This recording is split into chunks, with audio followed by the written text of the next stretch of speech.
When you look at such an abrupt ending to the season, where were you and the rest of the team emotionally at the end of it, and where are you guys now?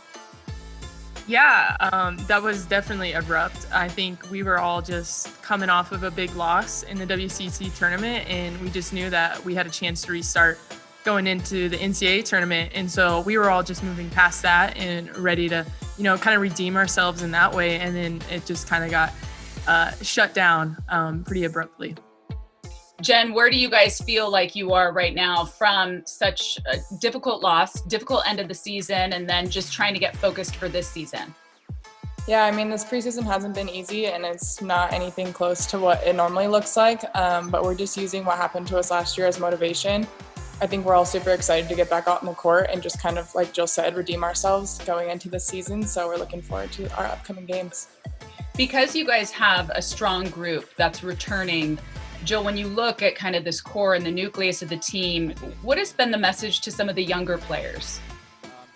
Yeah, we got a great veteran group, and then our newbies coming in, they're picking right up on it. And I think just getting them up to speed, as in what we're expecting. Veterans, we have high expectations for each other, and we're going to hold everyone accountable.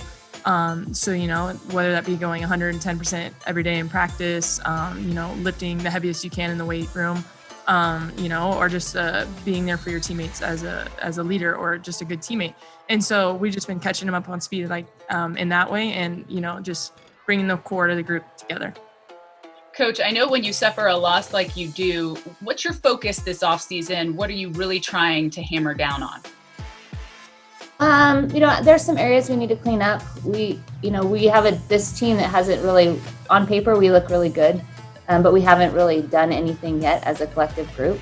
A lot of the players have had high success and won awards and won games and championships, but just trying to focus on this team being our very best. There are some parts to the games that we lost, not just the last one, but to the couple others that we had lost last season that are things that we want to grow on. You look at what we lost in Jesse and Katie with graduation and what their strengths were and how we can fill in those gaps and transform ourselves into the best version of this team that we can be. Jill, with it being your senior year, what individual goals have you set for yourself? I haven't really set too many individual goals. I just have been, ever since I was a kid in high school, I've always wanted to go Sweet 16 and beyond. Like, that was a goal when I got into college. And these last two NCAA tournaments have kind of been taken from me in ways that I wasn't expecting. And so, it's not an individual goal. It's going to take the entire team buying into that goal also. But that's just something that, I've always dreamed of, going beyond the Sweet 16. And so, senior year, this is the final push. And I think that I got a great team that all believes in making it that far too.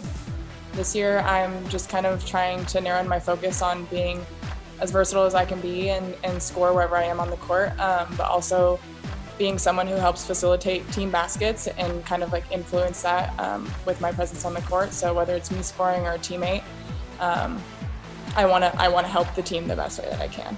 Coach, obviously fans are super excited to see these two ladies out there. When you look at your team, though, is there a player or players that have emerged during the offseason that are now making a statement in practice that might be a nice surprise?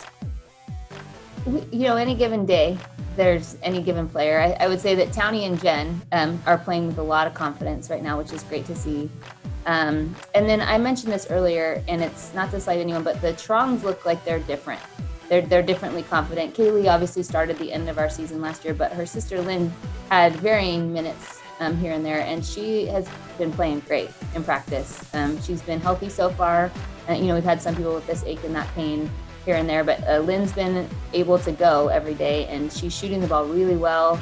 She's found a voice that I think is not a strength or a natural thing for neither her or her sister. I think I'm always trying to get those guys to use their words a little bit and get in the belly, so that we can actually hear the things that they say. And Lynn has really done a great job with that. So she'd be certainly one of the people. I like some of the things our freshmen are doing. Mel looks great. She's just all energy. You'd think that it would run out at some point as she gets older, but she's still got plenty of it. So I think there are a lot of people doing a lot of good things.